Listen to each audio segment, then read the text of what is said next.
நம்ம மாடி தோட்டத்தில் கொத்தமல்லி கீரையினுடைய வளர்ச்சி பாருங்கள், ரொம்பவே நல்லா இருக்குது. வெறும் பஞ்சகவ்யா மட்டும்தான் உரமாக கொடுத்துட்டு வரேன். ஸோ நேச்சுரலாக இருக்கிறதுனால நல்ல பிரைட்டாக க்ரீனிஷாக பாருங்கள் எவ்வளோ சூப்பராக வளர்ந்துட்டுருக்குன்னு. நம்ம சாதாரணமாக அரிசி களைஞ்ச தண்ணியில் வெங்காய தோள்களை வந்து ஊற வச்சு அதையும் வேருக்கு விடுவேன். அதனால தான் வெங்காய தோல் நிறைய தெரியுது கீழே.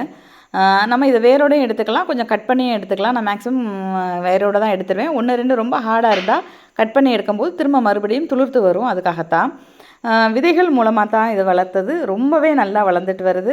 சாதாரணமாக நம்ம சமையலுக்கு யூஸ் பண்ணுற விதைகளை எடுத்து ஒரு நாள் மட்டும் ஊற வச்சுட்டு அப்படியே நான் தொட்டியில், அதாவது க்ரோ பேக்கில் போட்டு விட்டேன். பாருங்கள் ரொம்பவே நல்லா வளர்ந்துட்டு வருது. கிட்டத்தட்ட ஒரு 2.5 மாதம் தாங்க. நம்ம தாராளமாக இப்போ இந்த தொட்டியை நான் எடுத்துட்டேன் அப்படின்னா அடுத்தது வந்து இன்னொரு தொட்டியில் போட்டு விட்ருவேன். வாரத்துக்கு ஒரு தடவை தாராளமாக நம்ம ஒரு கை வந்து எடுத்துக்கலாம்.